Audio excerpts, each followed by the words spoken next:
भगवान श्री कृष्ण ने किया था एकलव्य का वध, लेकिन सवाल ये उठता है कि उन्होंने एकलव्य का वध क्यों किया। एकलव्य अकेले सैकड़ों यादव वंशी योद्धाओं को रोकने में पर्याप्त था। इसी युद्ध में कृष्ण ने एकलव्य का वध किया था। उसका पुत्र केतुमान भीम के हाथ मारा गया था। एकलव्य की कुशलता महाभारत काल में प्रयाग के तटवर्ती प्रदेश में सुदूर तक फैला श्रृंगबेरपुर राज्य एकलव्य के पिता निषाद राज हिरण्यधनु का था। उस समय श्रृंगबेरपुर राज्य की शक्ति मगध, हस्तिनापुर, मथुरा, चेदी और चंदेरी आदि बड़े राज्यों के बराबर थी। 5 वर्षों की आयु से ही एकलव्य की रुचि अस्त्र शस्त्र में थी। युवा होने पर एकलव्य धनुर्विद्या की उच्च शिक्षा प्राप्त करना चाहता था। उस समय धनुर्विद्या में गुरु द्रोण की ख्याति बहुत अधिक थी, पर वे केवल विशेष वर्ग को ही शिक्षा देते थे। पिता हिरण्यधनु को समझा बुझाकर एकलव्य आचार्य द्रोण से शिक्षा लेने के लिए उनके पास पहुंचा, पर द्रोण ने दुत्कार कर उसे आश्रम से भगा दिया। एकलव्य हार मानने वालों में से न था। वह बिना शस्त्र शिक्षा प्राप्त किए घर वापस लौटना नहीं चाहता था। इसलिए उसने वन में आचार्य द्रोण की एक प्रतिमा बनाई और धनुर्विद्या का अभ्यास करने लगा। शीघ्र ही उसने धनुर्विद्या में निपुणता प्राप्त कर ली।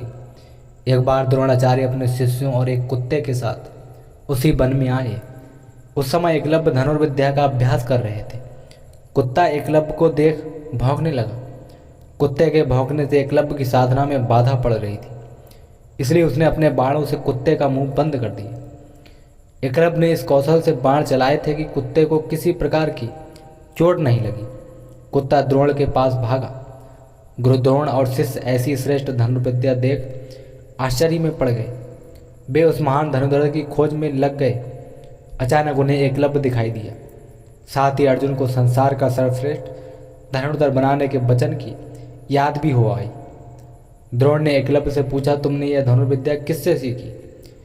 इस पर उसने द्रोण की मिट्टी की बनी प्रतिमा की ओर इशारा किया।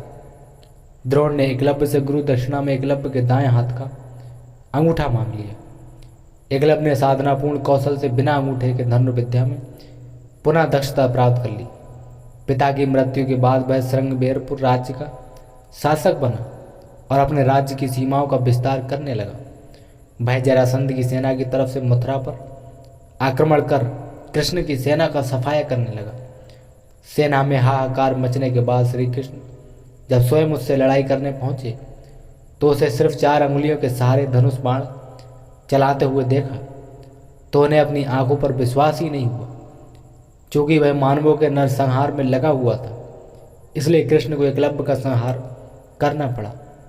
एकलव्य अकेले ही सैकड़ों यादव वंश योद्धाओं को रोकने में सक्षम था। इसी युद्ध में कृष्ण ने छल से एकलव्य का वध किया था। उसका पुत्र केतुमान महाभारत युद्ध में भीम के हाथ से मारा गया था। जब युद्ध के बाद सभी पांडव अपनी वीरता का बखान कर रहे थे, तब कृष्ण ने अपने अर्जुन प्रेम की बात कबूली थी। कृष्ण ने अर्जुन से स्पष्ट कहा था कि तुम्हारे प्रेम में मैंने क्या क्या नहीं किया है। तुम संसार के सर्वश्रेष्ठ धनुर्धर कहलाओ। इसके लिए मैंने द्रोणाचार्य का वध करवाया। महापराक्रमी कर्ण को कमजोर किया और ना चाहते हुए भी तुम्हारी जानकारी के बिना भील पुत्र एकलव्य को भी वीर गति दी, ताकि तुम्हारे रास्ते में कोई बाधा ना आए।